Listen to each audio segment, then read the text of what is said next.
Hello and welcome to the Last Word on Spurs.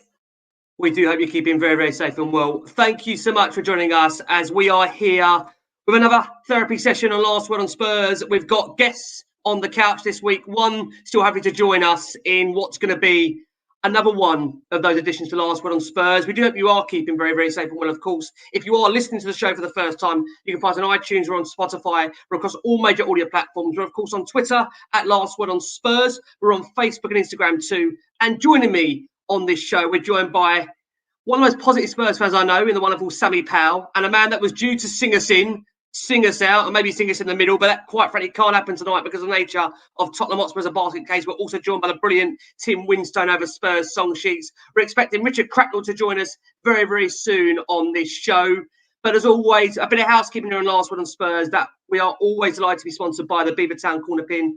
That is the Beavertown bang opposite our South Stand. Now, I know I've kept going on about this for the last few weeks. We are hoping to bring you an end of season show. You'll notice I'm not saying party in there because there's quite frankly nothing to party about with Tottenham Hotspur at the moment. I think we all just simply can't wait for this car crash of a season to come to an end.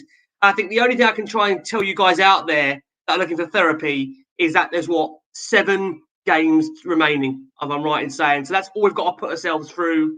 But where do I start? Before I bring in our wonderful esteemed guest to the show, I just want to say that, at Spurs, we are used to suffering some lows, but at the moment, on the back of yet another shocking performance, it feels like another low for Spurs, where each week we're becoming more and more disconnected from this football club.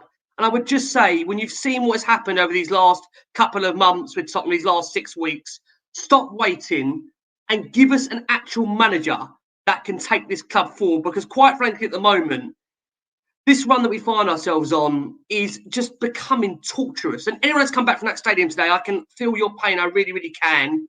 Tim, I'm going to bring you in first if you don't mind. It was a real shocking performance from Tottenham. I mentioned that word new low. That's exactly what it was. And it's at the point now where, as we record this, it feels like season ending. But losing at home to Bournemouth, Tim, I mean, is that beyond the new low that we've had this season so far? I honestly, I'm almost lost for words about what I've watched today because I've sort of watched a lot of your shows in the last few weeks. They've all been therapy sessions, and obviously tonight's going to be no different.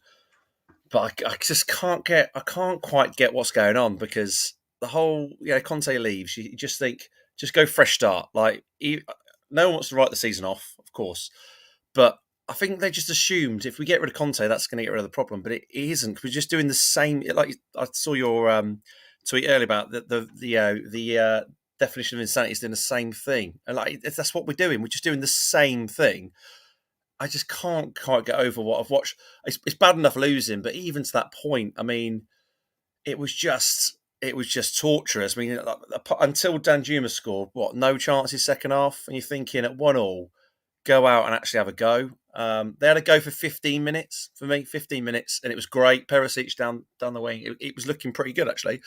Really positive. And then, absolute car crash at the back as usual, make a mistake, and the whole thing just fell apart at that point. That's how fragile our team is. It takes one mistake, or 2 mistakes if you include Sanchez and Porro on that one, and the whole thing just fell apart. And there was no coming back. And then even... Yeah, you look at this is how I know Crackers talks about how weird football is. I mean, you look at Richarlison. If Richarlison scores that goal, we're celebrating a 3-2 win, but we're not, are we? And that would have papered over the cracks. I'd love to see someone that can say it didn't, because that would have papered over the cracks of a very average performance today.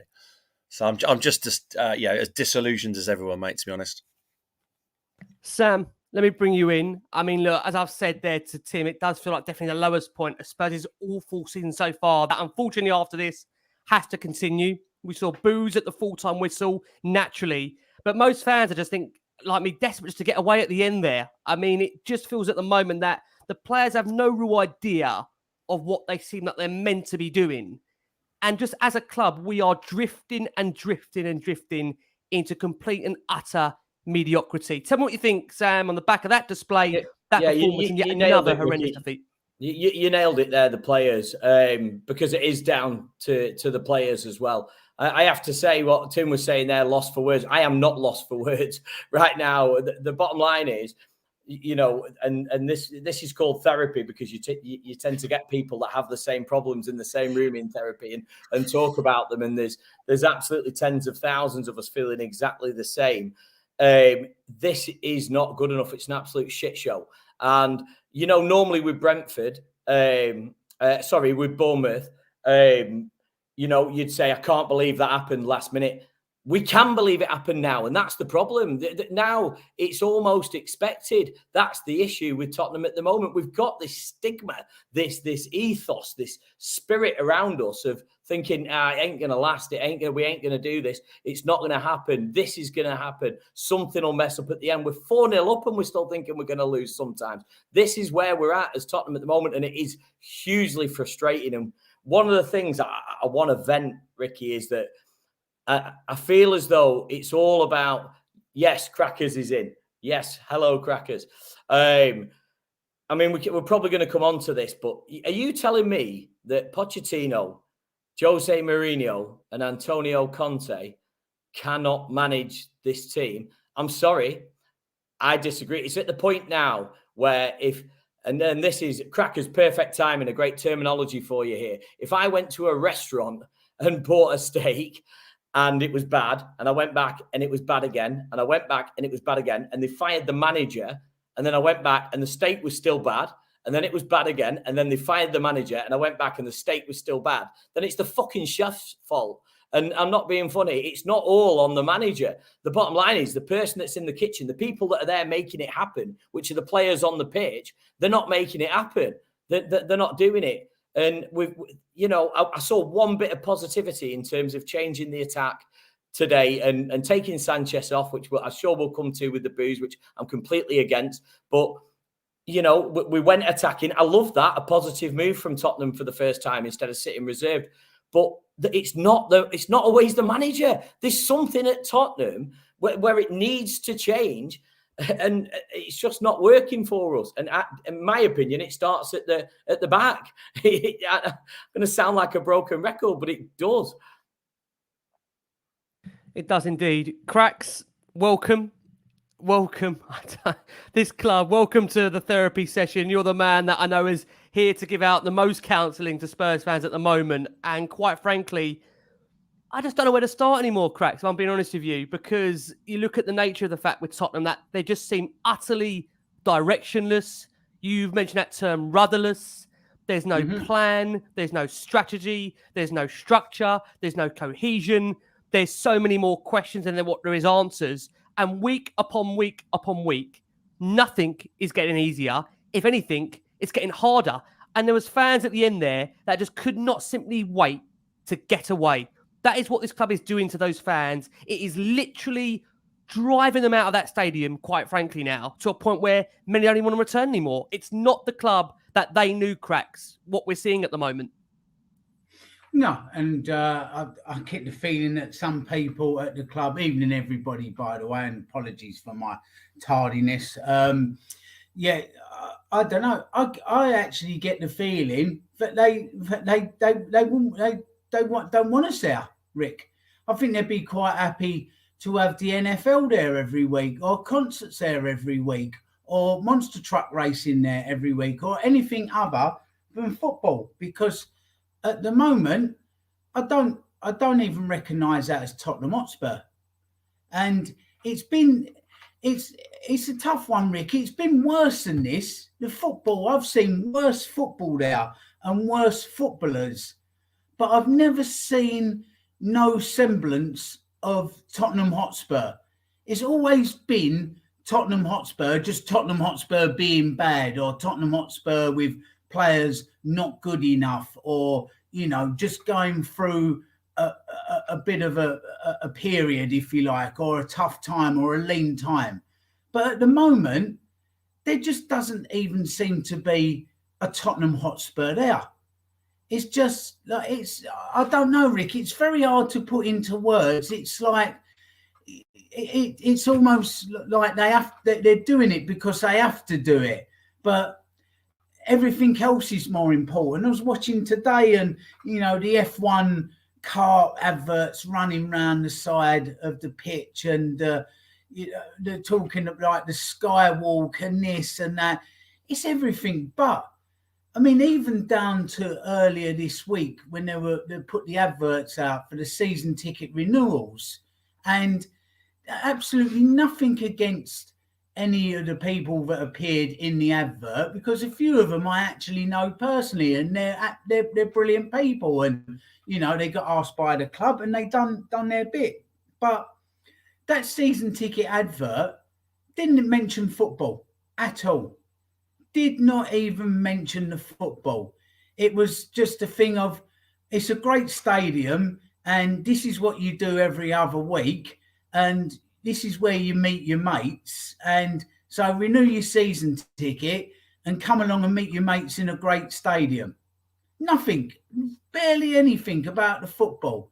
Now, but you could do that down the Spoons every other Saturday if you wanted, and you ain't got to give like Weatherspoons best part of $2,000 to go and meet up with your mates somewhere. It's just, I don't know, Rick. It's just, I can't, there just doesn't seem to be a Tottenham Hotspur at the moment. It looks like they've been mothballed to me. Nothing, absolutely nothing now. And it's really sad. So I think it's just a case now of, are the fans going to come together and reclaim their football club, or demand that it's brought back and brought to the fore and become an important part of that whole structure at the moment, because it's just been cut adrift. It's just been cut adrift to just float about with a broken engine and no rudder, and whichever way the tide takes it, it takes it. But, there's people with family generations invested into this club emotionally. They can't do that. They cannot do it, Rick. They can't do it. So, but it just seems that they are. They just don't seem to care. They just do not care about the fans or the football. So we're an impasse now. You've either got to, fight to get this back and make them listen, or lose it. It will go.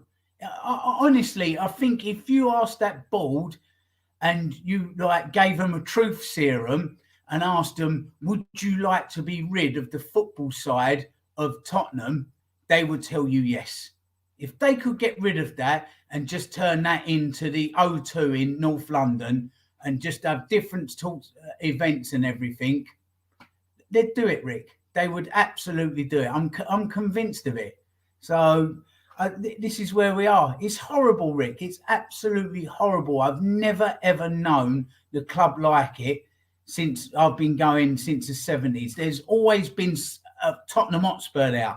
It's not there at the moment, Rick. And I fear for the whole structure of the club at the moment. Like you say there, Cracks, it's not just one issue. It's a multitude of different factors when you look at from the top of the club, the fact that from a managerial perspective, they haven't got a manager. They've got the managing director that is banned. They're without a women's manager. There's just so many issues in this football club. And when you look at on the pitch, to come over to you, Tim, Spurs have gone out of 3 cups to Milan, Sheffield United, Forest respectively this season without scoring a goal. And since the new year, lost to Wolves, Bournemouth, Leicester, and blow leads against Southampton and Everton. And credit to the wonderful Adam Osper, who reminded me of that, because this is the 3rd time in 4 games, Tim, where Spurs have thrown away winning positions to drop points and have somehow drawn at Southampton and Everton. I mean, that in total, Spurs have dropped 12 points from winning positions and 10 points from the last 11 games. I don't care what team you are, whether you are Premier League, Championship, League One, League Two, Ryman's League, non-league. No team can be sustainable with those type of stats. And then when you add on top of that, Spurs have conceded 45 goals this season. 45. Only Everton, 44. Southampton, 51. Leicester, 52. Leeds, 54. Forest, 54. And Bournemouth, 59 have conceded more than Tottenham. This is just the actual magnitude of what is happening to this club right now on the pitch and off the pitch is completely unacceptable, isn't it? Just even the stats just don't make sense. I actually prepared a little thing for Crackers today, so there you go. I don't know if you can see that, viewers, but that is table football. And that's what Crackers said on a previous pod about playing side-to-side football, right? So I thought I'd prepare that for him because that's what happened at 2-1 down At home to Bournemouth, I'm thinking, let's have a go. No, didn't have a go. We kept playing it side to side. Exactly what 2 weeks ago, Crackers, you said that on the pod? It's the same thing. We're just doing the same thing and it's just expecting a different result. And I, like every Spurs fan, always have hope. But you know what? I never actually said that. I never said that. Stellini said that. Stellini said we need to move the ball side to side. Need to move it Your aim side. of the game. It's just ridiculous. Side Honestly, to side. It was Stellini. The club's manager said that. Sorry. You made the analogy. You made the analogy. But I was just watching that today, and the first thing that popped into my head is what you said on the pod a few weeks ago. So, like, we're doing the same thing. We're just going like that. We're 2-1 down. I just can't fathom what's going on. And like I'm sure I'm like every Spurs fan. You got that. I'm quite an emotional guy anyway. You get that. You know, you're 1-0 up. You're thinking, okay, 4-0 today, 5-0. It's great. Going on the pod. It's amazing. It's great day. No, it just goes the opposite way because of like one mistake. And like I said, the team is so brittle. I've just never seen a team so brittle where one mistake can just change and define the entire game. Because even if we'd have won that, let's say Richie scores that header, it would have been luck. It wasn't because of a great, sterling 3-2 performance. Football can hide a lot through results, can't it? But absolutely, it just wasn't. That was not that game that I was watching. It was hopeful, creating nothing second half. And again, just listen to the atmosphere of the ground. I can understand why people are sort of leaving because they're just thinking this just isn't going to happen. And it's just been, like I said, since those cup exits, it feels like just a downward kind of trajectory.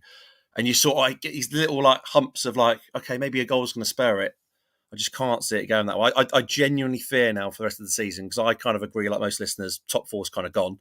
We had to win today. We somehow out of nowhere won last week, which we shouldn't have done because we know the VAR was a complete, wrong decision. Yep. I just fear for the season now because it is going to limp out. And I don't think it could have limped out if we'd have just got rid of Antonio, got rid of Stellini at the same time. And if you get the right man in, it's a positive trajectory, isn't it? It's just going the right way. Even if you lose a few games, you're thinking, do you know what? Well, the future's looking bright. We're just stuck with the same situation, just a number two of the same regime. I'll never understand why they made that decision and think it was going to be any different. You know what, Tim? It's a lovely segue you've given me there into that kind of my next point, Sam. Coming over to you. You've been saying about nothing's going to really change in terms of the managers. And what I will say is, look, for as much as he's infuriated us in terms of his tactical stubbornness so far and his regimented nature similar to Antonio, I do think Stellini is actually genuinely a really nice guy. But he massively cost Spurs today, from the Sanchez sub to moving Romero out of position to the tactics or lack of them. Spurs had 6 attacking players on at the end there, and none of them seem to have any idea or clue what they should or shouldn't be doing. Now, Tim made that point there, Sam, that we could have actually tried to salvage this season, but instead what we decided to do is appoint the bloke's assistant who he sacked, and we could now quite easily sack him. I mean, it is just utterly bizarre where this club find themselves at a point where, do you know, it sounds mad. If you had got in a Maurizio Pochettino or a Julian Nagelsmann or somebody else of a caliber of manager that I'm sure there are managers out there that would love to come and manage Tottenham, as nuts as this season is, I still think Tottenham could have had a top 4 finish because of the nature of how horrendous the teams have been around us. But quite frankly, I think Spurs now are more in a situation where they're looking behind them than what's in front of them. So in your situation now, Sam, with Stellini, how bad does that actually look now to have given him the job to the end of the season? Well, it's really bad, Rick. I mean, the bottom line is what you said there. He's a nice guy. I mean, I had a guy working for me who was a really nice guy, but he was costing £1,200 a week and doing nothing and producing no figures. The bottom line is it doesn't matter if you're nice or not. You've got to get the results. But I've got to say, I'm at the point where I'm going, it ain't the manager, this. It's not the manager. Not always. I do apologise for the background noise. Sorry. I've got. You're not making him. Can I just check? You haven't put the highlights on in the background, have you, for him? He'd probably have done better than half of them out there anyway, than me, little boy. But on a serious note, I just don't think it's the manager. I think the players have a job to do. Eric Dyer's being offered a renewal of a 3-year contract. Now let's just digest that, because it's madness. And by the way, Eric Dyer had a pretty good game. So did Oliver Skipp. They had a pretty good game, to be fair. Can't take that away. But if you don't change anything, nothing changes, right? And what do? We don't do anything. You look at, Manchester United. I'm going to use them as an example. Then I'm going to use another club as an example. But Manchester United as an example. The Glazers out. It's all about the ownership. It's all about the ownership until the star purchases are made and the club are gelling, and then Ten Hag comes in. So it's all a matter of, it's an amalgamation. It's not the manager, it's not the ownership, it's not the players, it's everything gelling together. Okay, this is just my opinion, and I'm sorry if it divides views, right? But Ten Hag comes in, the Glazers are not favoured by anybody. They're selling the club, whatever, but they make the investments for the players. Man United are flowing. They're absolutely flowing. And Tottenham don't make any good moves. They just don't do it. They restrict the manager, so I get that from the board. They don't make the right investments, and we're using the same players we were using 6 years ago, starting on a backup. So you tell me that if you were in a relationship that was failing 6 years ago and you were still going back to it and you thought it was going to work and it doesn't, that you're surprised. Yeah, because I'm not. I'm absolutely fuming with the fact that we're just not progressing. And let me tell you, I'll remind everybody else, I know you guys know this, but I live in a Man City household. You know, I buried my father with a Man City shirt, and my missus and all her family season ticket holders at the Etihad, right? Which makes it terrible, but great every time we thrash him. But you know what? It's almost like now they're saying to me, put a City shirt on because it's more important that we beat Arsenal to the league because you're not going to do anything. And do you know what? They're right. That is where we're at. We're not going to get anywhere at the moment. It's more important for me that Arsenal don't win the league than the results we're going to get. It's painful. Yeah. I'm proper pissed, to be honest, Rick. I'm proper annoyed. It's hard, isn't it? I mean, this club almost week upon week, as we say, they can't surprise you, and yet we still somehow regress even further. Cracks, come over to you. You know, I think you've made this point a number of times. The nature of Daniel Levy. If Daniel Levy had hired Daniel Levy, he probably would have sacked Daniel Levy by now. But the fact of the matter is that sacking Conte and hiring Stellini has to be up there with the long list of some of the most stupid decisions that we've seen in these recent 4 or 5 years. You know, if you look back at January the 1st, where we had that horrendous performance against Aston Villa, and look, Aston Villa are a decent side. At that moment, it seemed apparent that Conte's interest was very much kind of, you'd say, dwindling away. There was a lack of interest. Mm-hmm. And even at that point, we could have been proactive. We could have moved. We could have maybe changed things. As you said before, bring Harry into the end of the season, Harry Redknapp, or maybe Glenn Hoddle into the end of the season. I'm not saying these guys would have won us the title. I'm not saying these guys would have definitely got us top 4. But what I'm saying is there might have been a better feeling around the club than there is right now, in which we find there to be a real toxic atmosphere where people now just simply can't wait to get away. And the sad thing is that football is meant to be an escapism of life for 95, 96 and a bit minutes, where you forget all your problems away personally and you have your football club to enjoy. And many will probably say at the moment that the football is so horrendous, and being around the club or watching them or seeing them is so horrendous that you actually can't even enjoy looking forward to a match day anymore. That's how sad it's actually got. So at what point, Cracks, does this now change? I mean, do you think Stellini should be sacked before the end of the season, or is that not going to make any difference to whatsoever now, if it's now or in 7 games' time, the mood that we find ourselves in?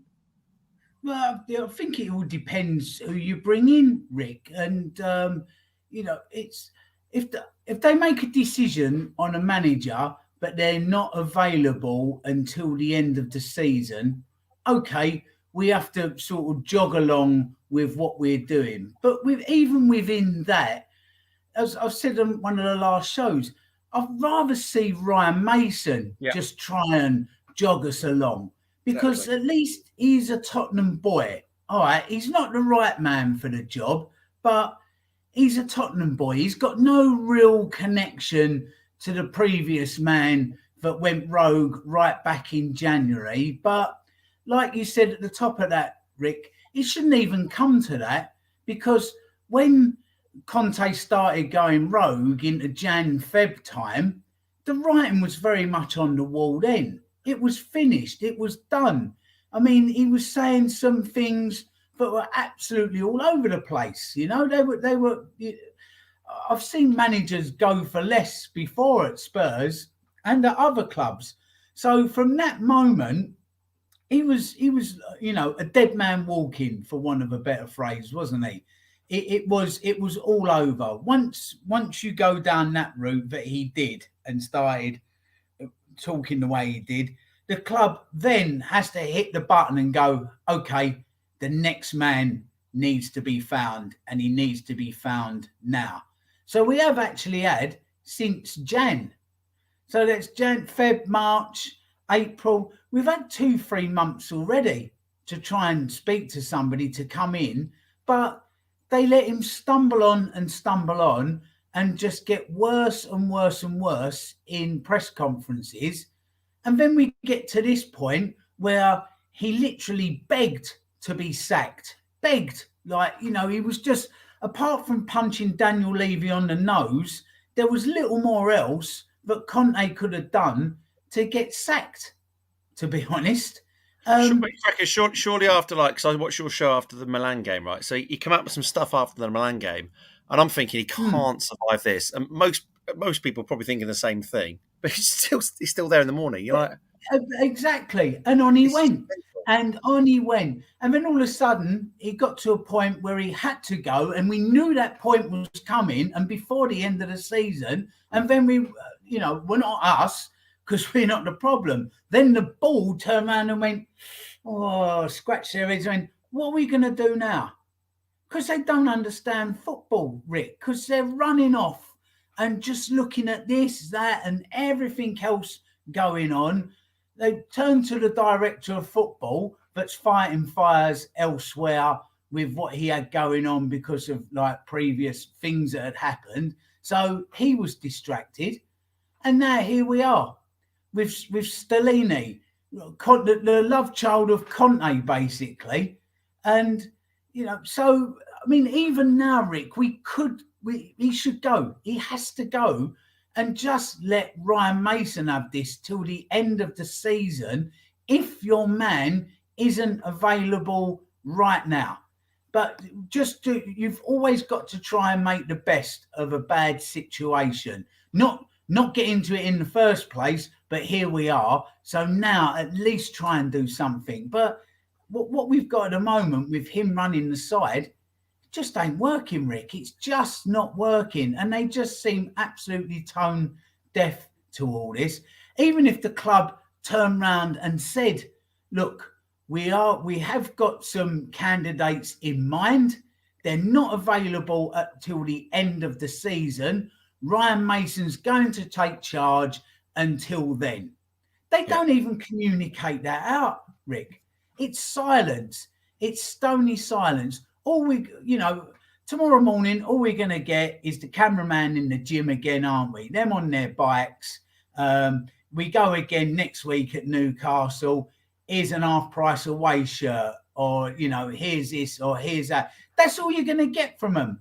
Nothing. They just communicate something out to us, and we go, oh, okay, look, they are looking for somebody, but they're not available. But this is just, to quote Conte, this is the story of Tottenham, isn't it?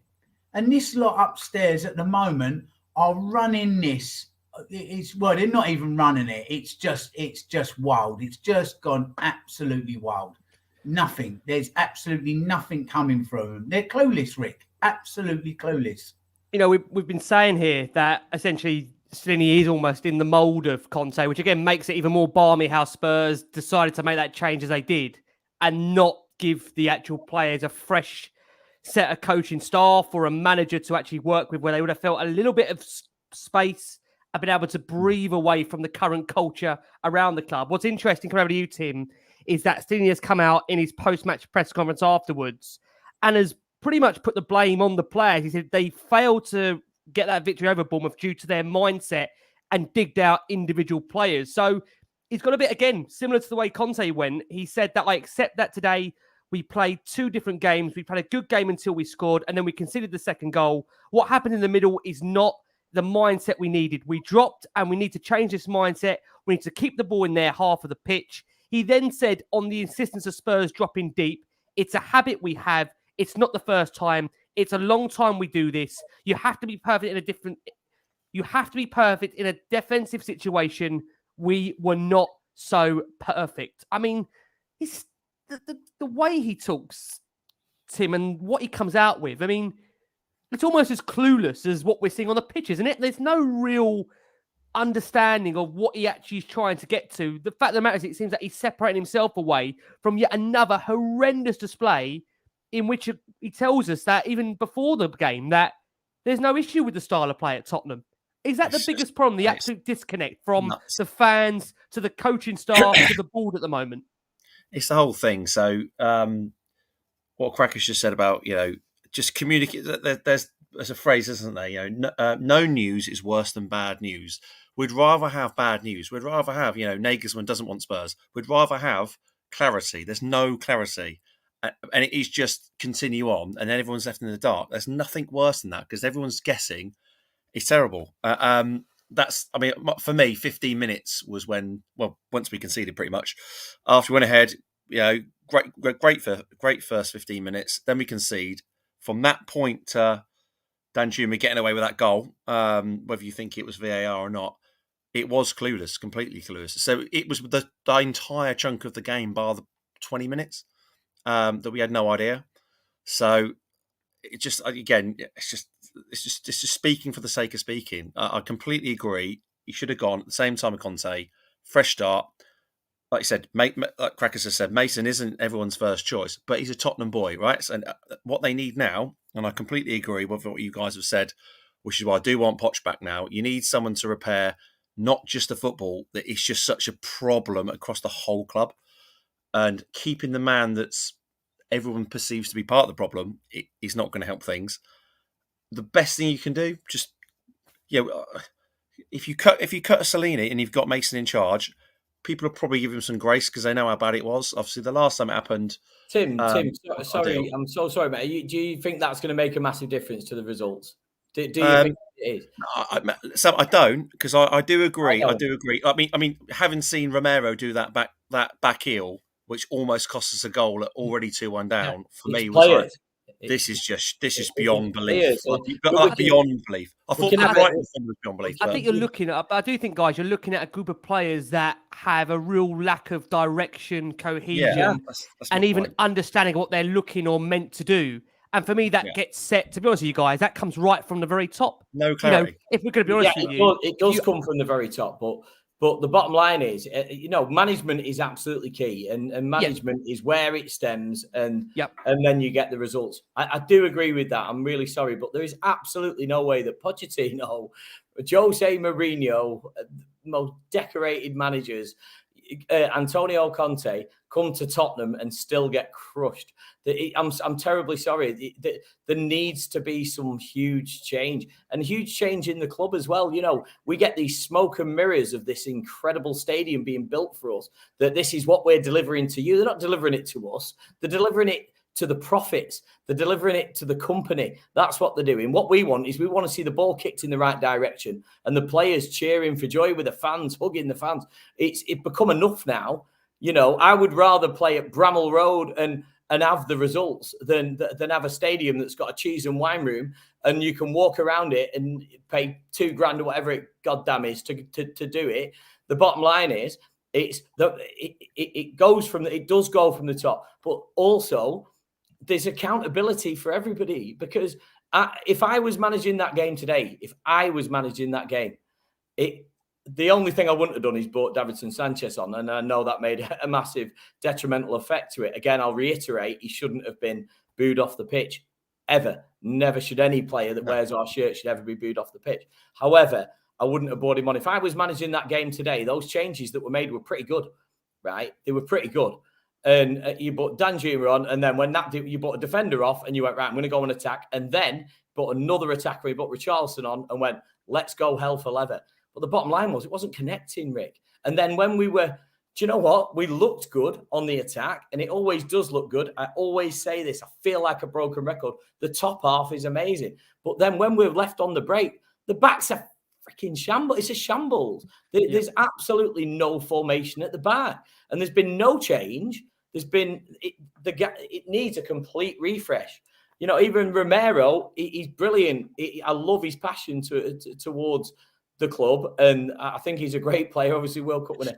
But it's a shambles at the back. It's absolute shambles. It is a shambles, yeah. You know, and it's the players have to take some accountability, Ricky. They've got to do it. Gareth Bale, the world's best players, came to Tottenham Hotspur, and it's the only club he's never won anything. Is that a coincidence? Because I don't believe in massive coincidences. I believe in science and fact. Yeah. And the bottom line is, it's a Tottenham thing.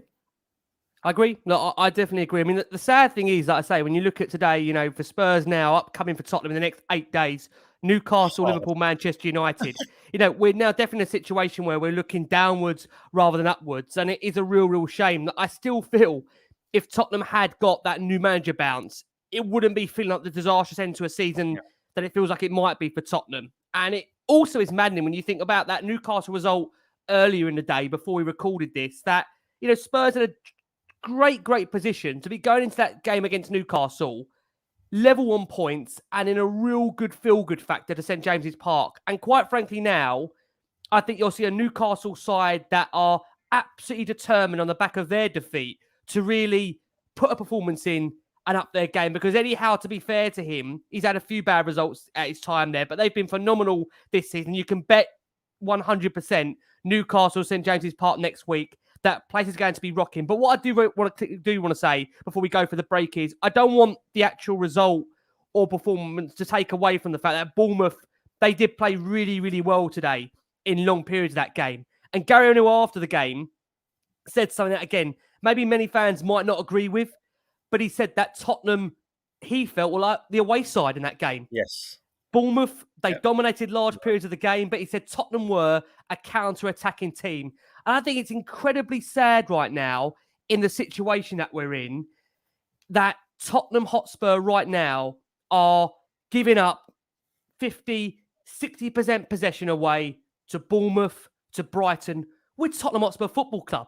You know, we're not a club in the last 20 years that have been renowned for trophies, but we're still a club that have a heritage, that want to play a certain brand of football. And that is also now being taken away from the football club. And it is incredibly sad when you look at a club like Bournemouth today, who should have absolutely no God-given right to come and win the game. But when you see what it's like for a team that have got direction, structure, and everybody's pulling together, that's what gets you results in football. And Spurs at the moment just quite simply do not have that. And Bob Spurs says here that regardless of your stance, I've been saying it for years, it was only a matter of time before the lack of identity from the top slowly seeped down. And unfortunately, it has. But what we are going to do, we are going to go for our first break of the show for our listeners on audio. For our watching audience here, we've got over 1,200 of you watching us live. So again, thank you so much for giving up so much of your time here on a Saturday night. We're joined by Sammy Powell, Tim Winstone from Spurs Song Sheet, who was meant to be singing us in, singing us out. And quite frankly, the poor bloke there from what Tottenham have done have made that impossible. We're joined by the wonderful Richard Cracknell, giving away the therapy here on Last Word on Spurs. In relation to the stats of today, I'm going to share these with you on the screen, which again make, in essence, painful reading. Now, as always on Last Word on Spurs, we encourage you to get your questions into the show here. We've been always afforded that we have a large base of viewers that are loyal and viewers that always get their questions into the show. We've had over 70 questions come in. We would always love to read absolutely every one of those questions out. But naturally, obviously, time is against us. Ben Spurs says, I took my lad to watch my local team. I thought I'd check out our potential future manager, Vincent Kompany. And guess what? That 0-0 championship football was more entertaining than watching our comedy show. Dan Law says, does anyone else just now laugh when we have these capitulations? Can't get angry anymore. JJ says, when do we really need to come together and let the owners know that this is simply unacceptable? Rebecca Jean Carroll says, do Tottenham understand that losing is bad? Seriously, do they? Has anyone actually checked with them what it's doing to us? Paul Newman says, just call it off, Ricky. Call off the therapy. We'd understand. We can't take any more of what this club is doing to us. And John Turney says, I've absolutely had enough and I really don't care about this club anymore. Even the idea of getting Poch back doesn't excite me. I really don't know how to fix this feeling of disconnection. Too many wrong decisions by Levy and co. And that's just an echo there of what 70, 80 questions that have come in. And guys, look, if we had more time, of course I would read more out. But this football club, what it's doing to us right now, it's killing us. It really, really is killing us. Cracks, I'm going to come over to you if I can, just to cover off the team from today. Again, we were unchanged from obviously the last couple of weeks. We have to put the fact on there that Spurs are suffering from a huge amount of injuries at the moment. They've got no Basuma, Bentancur, Royale, Sessegnon, Davis, plus Lucas Moura's suspension, which probably means that not much can be changed. But you would have thought maybe that Danjuma might have got a chance. He, again, had to settle for a place on the bench. Elsewhere, Richarlison was back in full training. Again, he was back on the bench. We did see that George Abbott from, the youngster stepped up, a 17-year-old lad. To that team, again, read Lloris, Romero, Dyer, Longley, Porro, Højbjerg, Skip, Perisic, Kulusevski, Kane Son with a bench of Forster, Austin, Sanchez, Tanganga, Abbott, Sarr, Devine, Danjuma, Richarlison. Cracks at the moment, by the fact that we're keeping an unchanged team, can we really expect much difference at the moment in terms of performances? No, not at all, Rick. You can't, can you? But especially, and the formation as well. Come on. These are professional footballers. I said this last game. Put Danjuma in now. Play 4 at the back. Get on the front foot. This is Bournemouth. You know, I know they're fighting for their life. I know they had a good result last week. But there was a couple of fleeting moments in today's game, Rick. On about 65 minutes, we got on the front foot. It was only for 5 minutes. We went at them. Danjuma's got us a goal once he's come on. When we got at them, the crowd got up because they saw something a little bit front foot. Bournemouth started making a few little mistakes at the back because we was putting it on them. This 3-4-3 we keep playing and this counter-attacking football, it's just, I don't know. It's almost as if it's being done on purpose now. I'm baffled by it, Rick. I simply just cannot find any reason why we keep doing this and because it's just not working. It's just not working. At some stage, surely somebody says, why don't we try this? Just go put Danjuma in. He obviously wants to play. He hasn't let us down. Every time he's come on and played, he's looked decent. He looks like he wants to have a game. He wants to have a go. We've slung Brian Hill out on loan. And I'm a Brian Hill fanboy. But the fact is, a couple of times he got a game for us. He looked like he'd make something happen. Why loan him out? Keep him in the fold and give him a run out. This can't throw some kids on, for Christ's sake. Do something different. Just do something different. Anything other than this, because this is just clearly not working. And, get beat by teams, but trying something else, trying to be front foot. You know what? The vast majority of fans will say, okay, we got beat today, but we actually gave it a go. This at the moment is just purgatory. What we're getting on the pitch is just what we're getting from the club. And I'm baffled by it, Rick. I'm absolutely baffled. Crackers.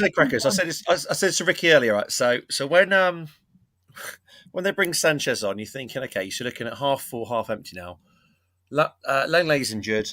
We need to go and win the game. We should be a front foot team. We're at home against Bournemouth. Bring on Danjuma then. Don't wait for Sanchez to come on for 20 minutes to then decide, actually, he ain't good enough, so I'm going to haul him off and then make the change when you're 2-1 down. And he was part of the mistake that cost the goal. That's what I don't get.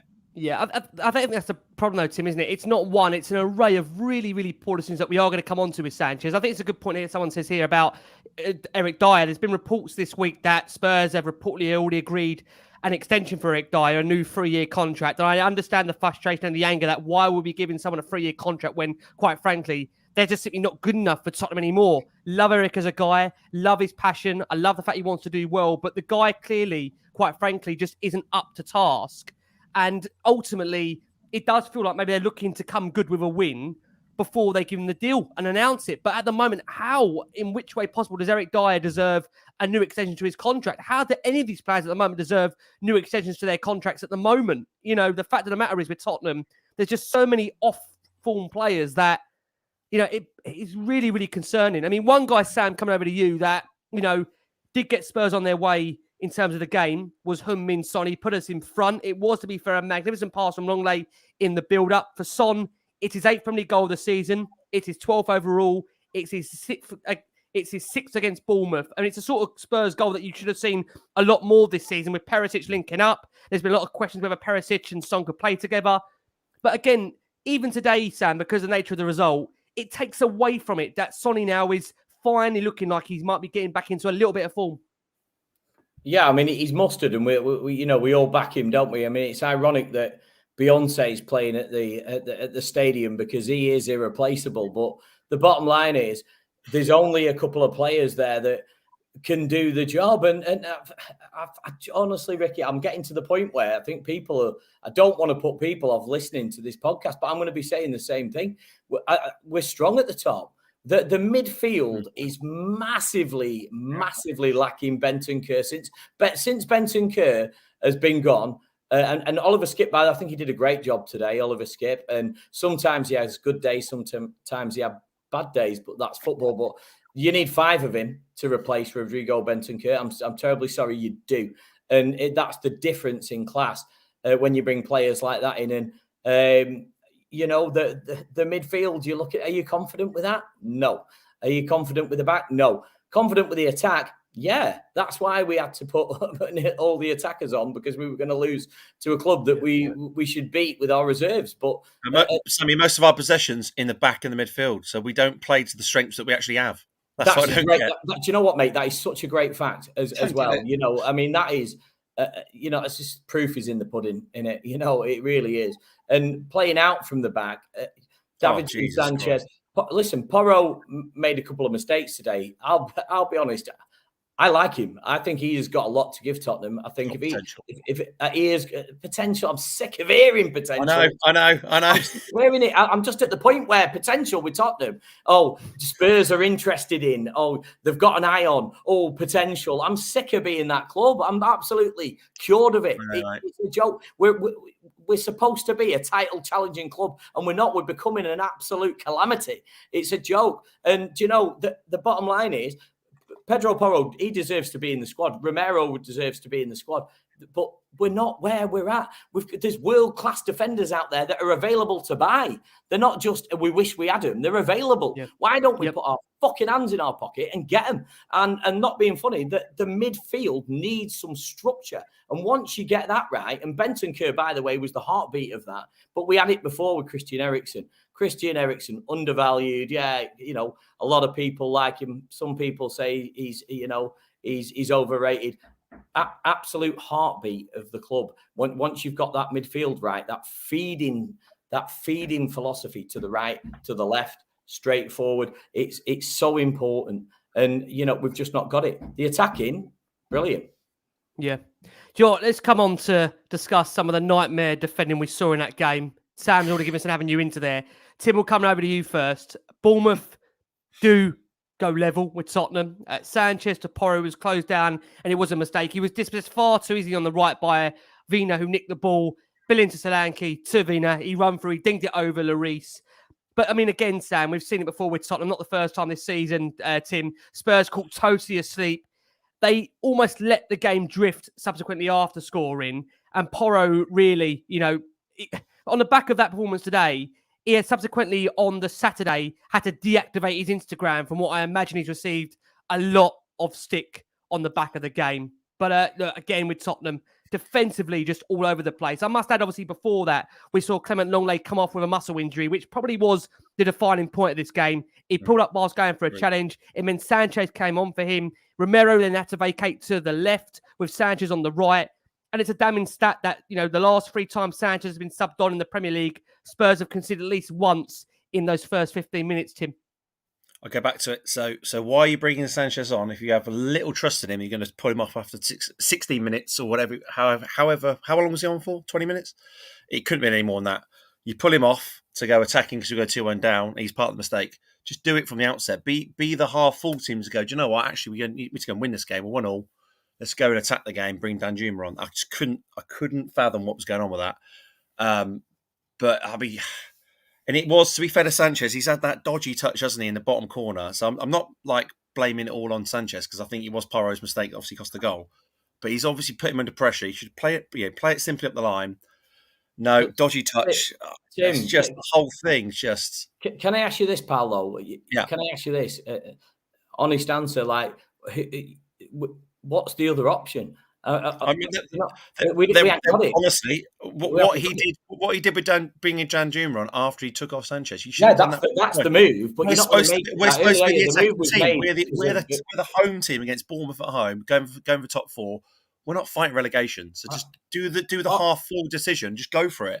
Yeah, I agree. We're never going to do that. The option is what we've got on the bench is Sanchez, and what we've got on the field's not good enough. So what you bring on as a replacement, I agree. Is not. Yeah. It's like that's the problem. I genuinely, I swear to God, at the start of this season, I believed. Everybody that's listened to me on this show or knows me knows I believed. I thought, here comes the structure. Here comes Conte. Here comes some new players.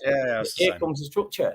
And it's just we haven't done it. I mean, we've been ravaged by injuries, to be fair. Like, you look at Ben Davies would have come on this point, just going back to that goal. Surely, do we agree that, or don't agree that, Steady moving to Romero over to left centre back, he was already forced to make one adjustment to a back three with Long been withdrawn.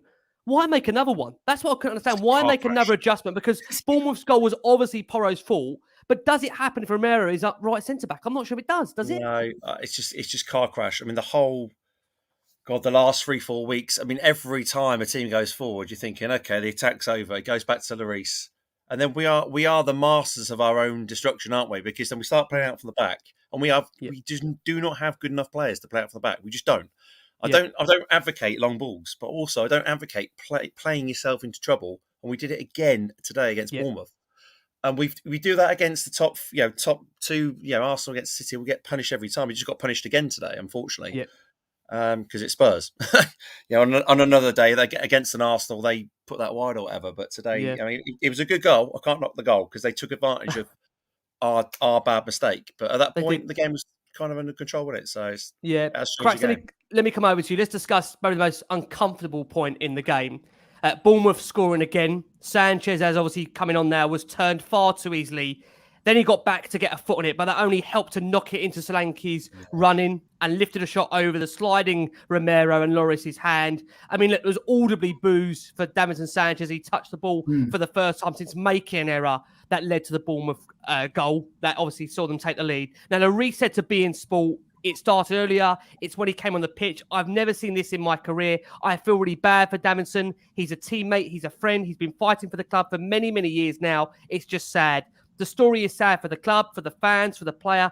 It's something you don't want to see in football. Give me your reaction, Cracks, to that situation around Davinson Sanchez and whether you do agree with the nature of him being booed in what was obviously a difficult goal to concede and the nature of how that played out really from him coming onto the pitch. Let me start with Lloris here, club captain, Rick, senior player, World Cup winner, been at Spurs a good few years now. So what's happened with Sanchez has happened. I'll come on to that. So when Lloris is interviewed, it wasn't just what he said, it was the way he said it as well. There was a bit of a dig at the fans for booing him the way the way they did. So Lloris, then what he should do, he's like talking about it's sad for the fans, it's sad for him, he's a friend, he's this, he's that. If he's a club captain, and I think it was a great insight into the mentality of the club and the current first team squad. If that was me thrown up to do that interview, first thing I'd say to the TV channel is, listen, this isn't on Davinson Sanchez. He hasn't really played much this season. We've been shocking as a team. He's only been a bit part player in that. If the fans want to boo anybody, They need to boo me. They need to boo Dyer. They need to boo Harry Kane. They need to boo HeungMin. They need to be booing the likes of us and not a player that hasn't really featured that much in this team. Now, as a club captain then and a senior pro, he's put his big boy pants on and he's taking it for him. He's taking it for a lad that's visibly shook or shocked by the way he's been treated by the crowd today. But he can absorb that anger. But he hasn't. He's just gone on about it being sad and Davidson this, Davidson that. He should have taken one for Davidson now. He should have taken that bullet for him. He should have taken every bit of that blame that Davidson's got and put it on himself and the rest of the established team that's played more regularly this season. But, you know, he's kind of just like thrown him to the wolves and just gone, oh, how sad it is, you know, and just, oh, he's a mate. Well, yeah, so what? Like, I don't care if they all hate each other, but if they're all fighting for the same cause in a team, happy days. So, like, you know, that wasn't the words of a club captain for me. He should have absolutely taken that for him. Absolutely. It weren't the actions of a captain. That's what Roy Keane would have done. Somebody like Keane would have gone, oh, hang on a minute. This is a young kid here. Like, you know, he hasn't featured much. Blame us. We're the senior pros. We're the regulars. We get them boos. And I don't even think those boos were for Davidson Sanchez, really. I think they were just boos for the general melee around the club. Probably for bringing him on and then having to taking him off. And Stellini getting it wrong once again because he's absolutely drowning and out of his depth. That's what the boos are for. A bit like the songs for Pochettino. Not because everybody wants Pochettino, but they want somebody that's Tottenham to be back there. So I don't think this is individuals being lauded and individuals being given a kick up the backside. I think they're just the scapegoats almost. They're the focal point of any boos or any pro songs for certain people. So, you know, I'm really disappointed with Lloris there. And I think it's a great insight into how that squad currently is. Every man for himself. Don't look at me. Yeah, well, it was really bad for him, wasn't it? Like, you know, and he dug the fans out for it. But he's got to understand the frustrations, Rick. He absolutely has to. And I don't agree with the booing of Sanchez today, but then I don't also think it was solely for him. You know, no one likes to see it, but this is also professional football, Rick. And you've got to put your big boy pants on to play it. You're getting big bucks. It's big pressure. And this is sometimes what comes with it. They all love it when they're being lauded and having smoke blown up their backside. Well, guess what? Here's the flip side of that coin. And if you can't deal with it, maybe football's not for you, because it is one of those things that comes with being a professional footballer at a big club in a big league. So, you know, I don't know. Everything's off at the moment, including that whole feeling in the squad. There's a lot of players in that team that really need to come out and just be frank and honest and say, this ain't good enough. We're letting ourselves down. We're letting you down. But they're just not saying those things. But guess where they've learned that from, Rick? That mob upstairs. They do the same things, not taking any ownership, not taking any of the flack for the club, not saying things could be better. Silence. Who can we throw under the bus?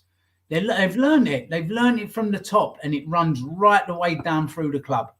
Well, that's what I was going to say, Sam. I know Sam, bless him, he's got to drop off. But Sam, just to kind of give you the opportunity to have your point on this. You know, we've had a sub there in Sanchez that's seen off 4+ managers and was subbed by the interim manager because we won't concede. We made a bad buy and we didn't get rid. And I think again, a lot of that is down to what we see as the hierarchy at the top. That essentially with Tottenham, you know, ultimately it's a player that hasn't been good enough over the last 3-4 years. And look, for me personally, I don't like any subjective of, you know, booing a player.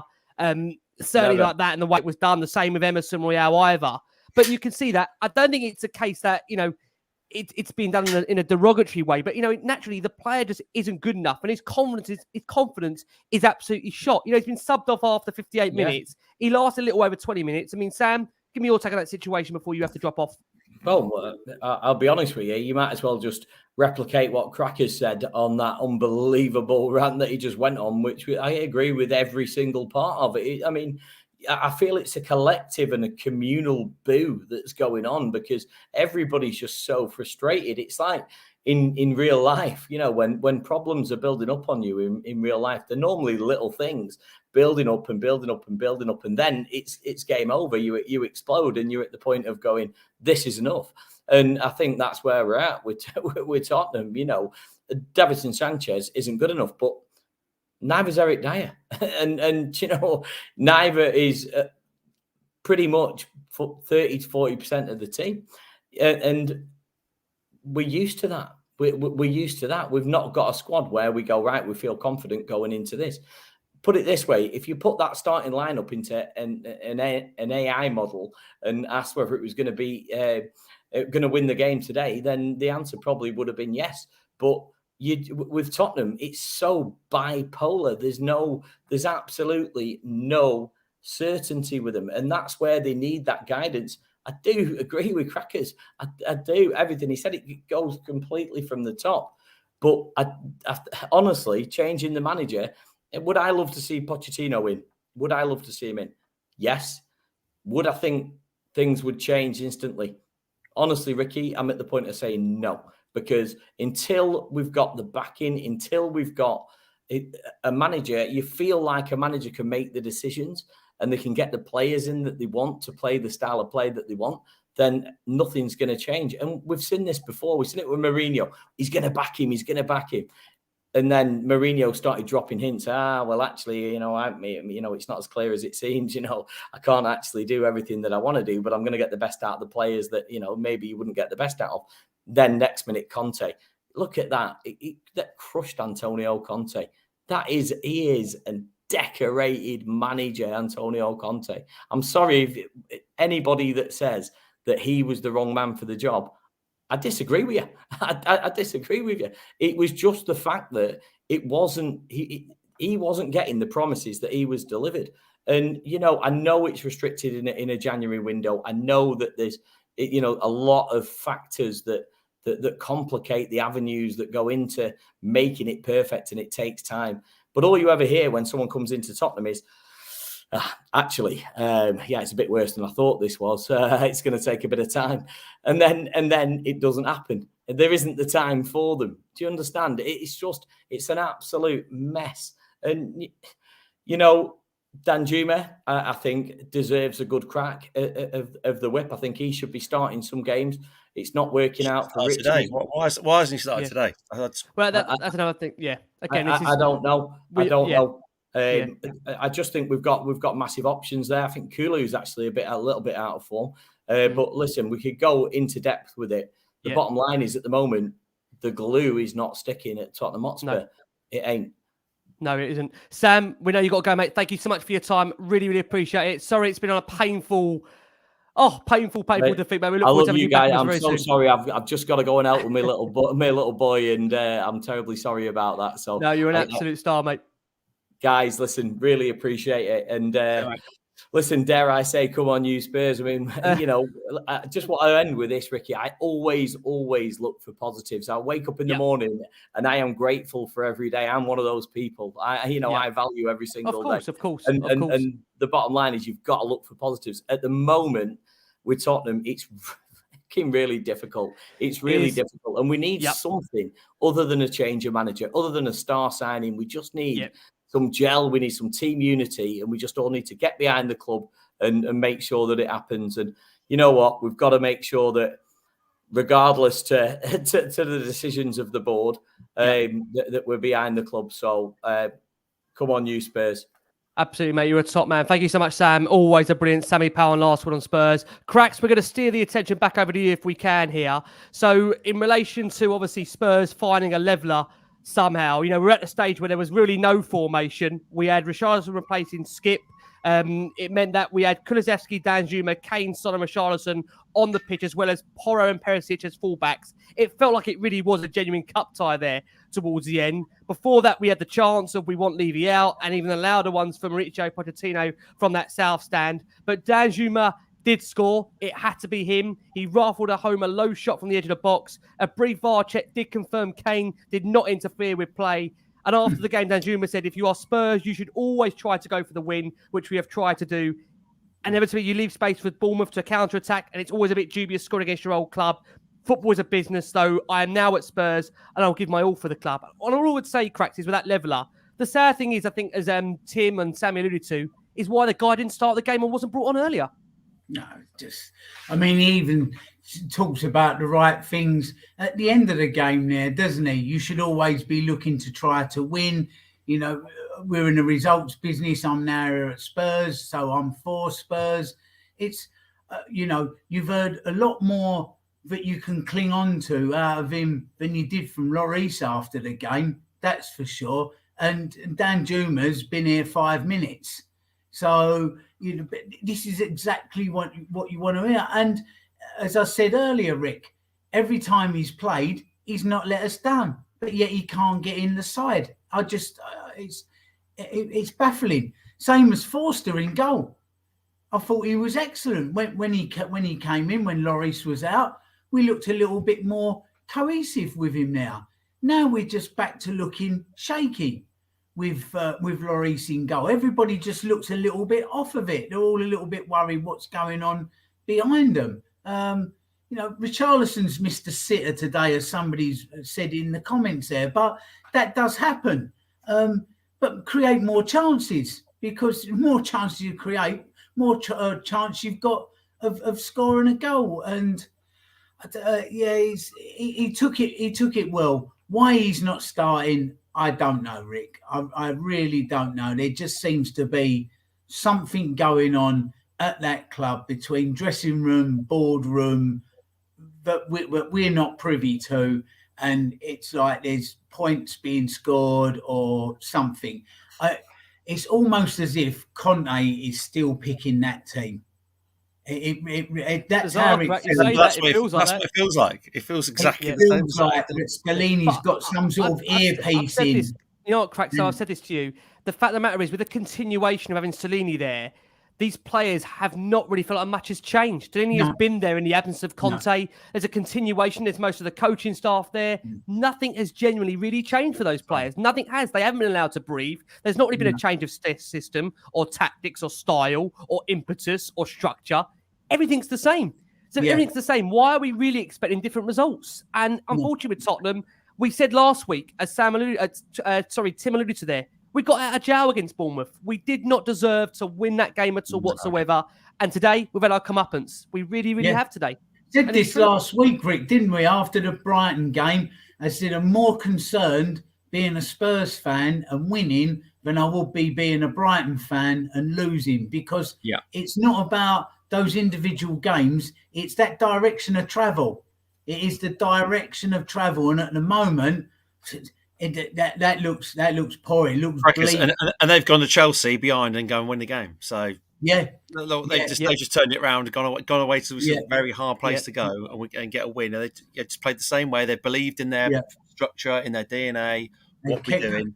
It's exactly the same as when they lost Potter, Rick, and they brought De Zerbi in, and they've lost players and they bring somebody else in because the structure's right, because the culture's right, because the direction of travel is right. You can drop off and pick up along the way. As long as the entirety of it is the right structure, you can have these disturbances within it without the wheels completely come off. So more important than even a new manager coming in at Spurs at the moment is the club structure to be right. And sorry, I just do not trust this current board to be able to just put their foot on the ball and go, right, okay, this is what we're going to do, and this is the direction of travel, and this is the culture, and this is the structure, and we will bring in the people. And if we have a few wobbles on the way, we'll stay strong and we'll stick with it. they've not got that in their locker, Rick. It's not in their locker. So even when the new manager comes in, we will get a lift, but ultimately, I think whoever comes in is on a hiding. Like over sort of 2-3 years' time, will be on a hiding unless everything changes, nothing changes. But at least that hiding's going in the right way. At the moment, it feels like we just, you know what I mean? Because we kept Stellini, it's still going to keep going down until you just get the right man. I'm not saying we can get the right man right now because it might be end of the season, but at least something to not keep going down, just something to sort of level it out a little bit. Obviously, as upon that, Spurs equalising. Bournemouth nicked it at the death. Ottawa nicked it for the Cherries. They have the revenge after Spurs did similar to them at the Vitality, cut inside HeungMin, who, can I just say, look, there's many that would like us to give a player-by-player analysis of those players that are just simply not performing right now. If we did that on this show, God knows where this show would go. But I think we all recognise there's certain players in that team at the moment that just simply probably aren't good enough anymore for Tottenham in terms of what Tottenham want to be in the future. HeungMin, maybe for some one of them. Eric Dyer, another one. You know, there's question marks at the moment in relation to the fullbacks at Tottenham, defensively, what we've got off the bench. I think we can't get off the fact that we've got a number of injuries that aren't helping the team. But I will say again, I don't think the structure, the tactical setup is helping this side. I think it really is hindering them. And I've said this before, that the players are probably the biggest element of what has led the managers to fail at this football club on 3 or 4 different occasions, along with the board. But there are some talented players there, don't get me wrong. But at the same time, they're being asked to play a system which isn't getting the best out of them. Now, you could argue that if they were allowed to play an expressive brand of football, you'd see even more goals conceded. And that might be true. But again, for some fans, they would rather go there and pay their money to see an expressive brand of football and have the element of risk of conceding more goals. But ultimately, at the moment, it feels like something has to change. But as we've said, in these next 8 days, Tim, as we look to close this one, we, of course, know the fixtures that we've got coming up. We've got St James's Park coming our way. We've got Manchester United coming. We've got some really, really big games to come our way. What do you think we can expect him to come? Do you see anything changing in these next 8-9 days with the fixtures coming Tottenham's way?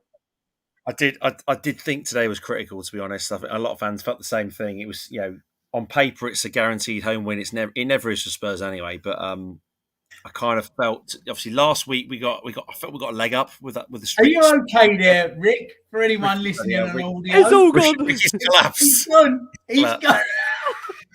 Ladies and gentlemen, this is not tears. This is not wine. Ricky has literally collapsed because of Spurs. Anyway,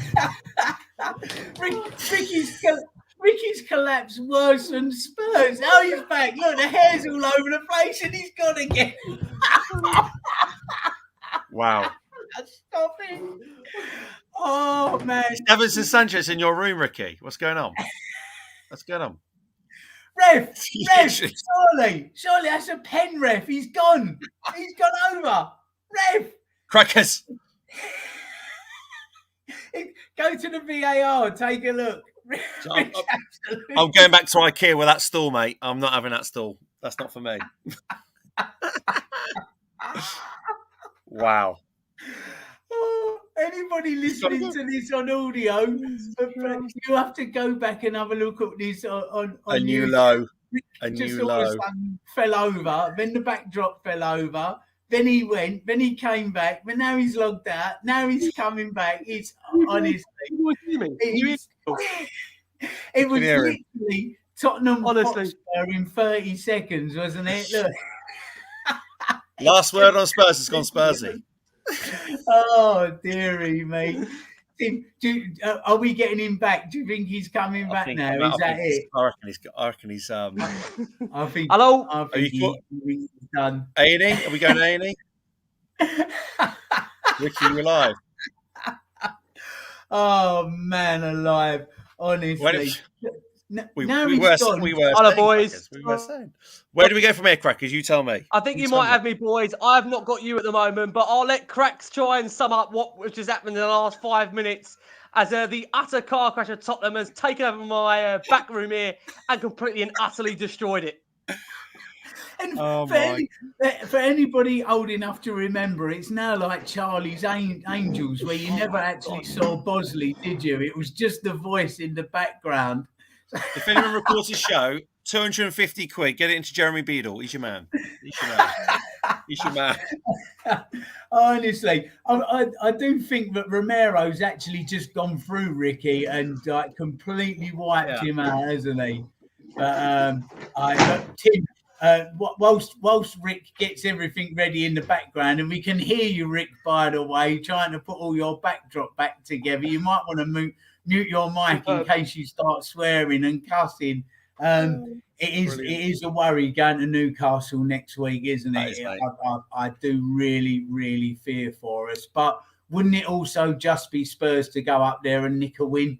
I was going to say the same thing, mate. Tottenham, horrible 1-0.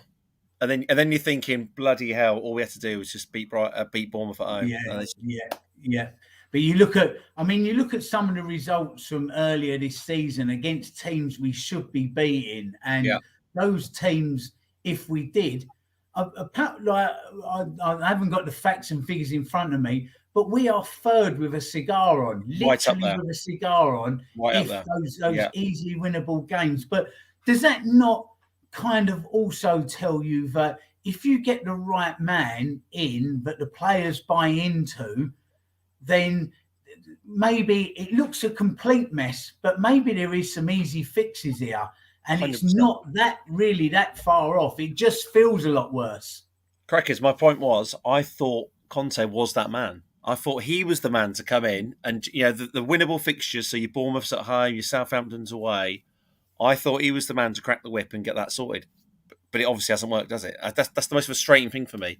Because we've always been a team that can pick up results against big teams. We've always done it, always. And again, recent history, even Man City last year, I know that Conte was in, but the 3-2 Man City last year, you're thinking, bloody hell, it's just if we could just win these games like today. And that's the most disappointing thing for me, because it just hasn't changed it. The bit that I thought we needed changing, I thought it'd change, and it hasn't. But you're right. Absolutely. It's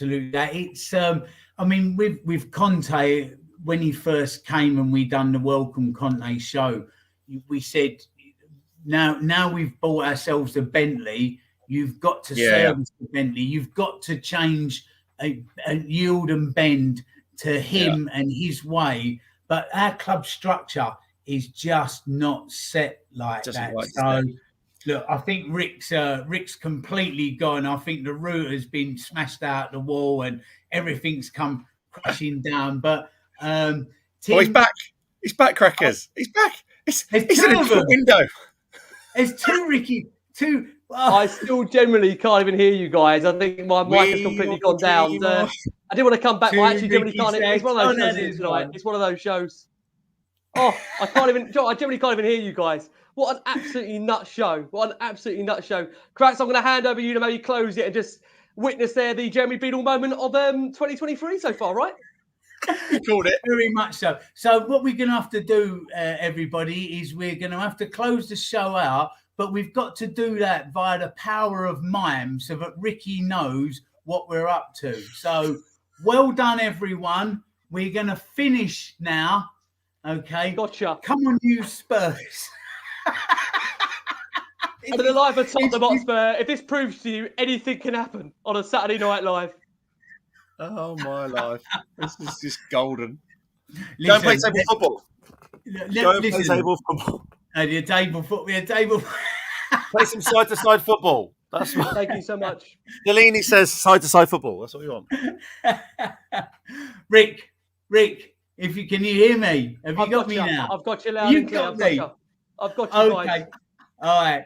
So are you actually able to finish the show now, or would you like me to? Would you like a monologue from me while you take a moment? Well, I will say you can go for it, Cracks. All I would say is that for those that have got this live and they've watched it live, God knows what's coming my way on the back of what was an absolute car crash. If everyone thinks Tottenham's back four's bad, come and watch this back or listen to it back. My God, what's coming your way? I just want to say a massive thank you to Sammy Powell, who we lost earlier, the brilliant Tim Winstone over Spurs Song Sheets. And Cracks, on this one, April, I'll let you see us out. I don't know what to say on the back of this. All right. Listen, all I want to say is for everything that's going on at Spurs at the moment, the sun still comes up tomorrow, okay? You know, there's still bills to pay, food to put on the table. So, listen, don't get too downhearted about things. One day it will get better. And another thing I just want to say as well, I know things are bad in the stadium. For those of you who watch and go along, please, please, please do not take it out on match day staff. Anybody that works in the bars or does some stewarding or in the shops or the offices, okay, this isn't down to them, all right? Okay, there's people that, you know, your IR needs to be directed at, and it's certainly not those people just trying to earn a living and get on and do a bit of a job, okay? So I know it's hard, I know it's frustrating, but these people are not hiring and firing and getting everything wrong. So look, there you go. It's keep the faith, and just keep just keep the important things important, and the football will take care of itself. Absolutely. What an absolute spot on there, comment Cracks, I have to say. Look, again, we do love doing these shows for better or for worse. Definitely for me for worse for tonight, if you see the background of what I'm up against here. But from the wonderful Timmy Winstone over at Spurs Song Sheets. Tim, thank you so much, bud. Appreciate it as always. Mate, honestly, thanks for having me on. Again, you can find us at Spurs Song Sheets at Tim_Winstone. We do have a Spurs album. I know it's not everyone's cup of tea probably right now. If it was in the charts, I mean, we're languishing right down at the moment. But with, I can't even think how bad it could be. But by all means, check us out at SoundCloud. It's at Tim Winstone, at Spurs Song Sheets. Keep the ideas coming for songs. Any ideas for songs of the current situation, by all means, greatly appreciated. Even if it's just for a bit of fun and a bit of release from the pressure. So, yeah, good. Thanks for listening, guys. Thanks for having me on. Pleasure, mate. And Cracks, thank you so much, bud. It's been an absolute pleasure. I'm off to go and get myself checked out. I don't know what I've done to this background here from a property perspective and from a physical perspective as well. Ricky, if I was doing a song to exit us out, I'll be going, I'm Still Standing by Elton John. Well, that'll be a lie because I'm actually on my knees at the moment, which doesn't sound great for our listeners on audio. Alpha are watching audio. See, I'd have gone a little bit more country and western, and I'd have gone, Rick's fallen off his IKEA chair, but he did mess up his hair. You cannot make it off, quite off the canvas. I just want to say again, massive thank you. Rich, thank you so much. You're absolute diamonds. No worries. Thank you. Thanks, everyone, for watching and listening in, and lots of love, everybody. Yeah. Thank you so much, guys. We'll be back with you midweek, and then, of course, on to Newcastle, St James's Park. What can this Spurs side do to us? Will it all be fixed by then? This background might be, I might not be. We'll see. From the wonderful Richard Cracknell, from the brilliant Timmy Winstone. Guys, we've been the last one on Spurs. As always, keep safe, keep well. Thank you for all the love. And come on, you Spurs.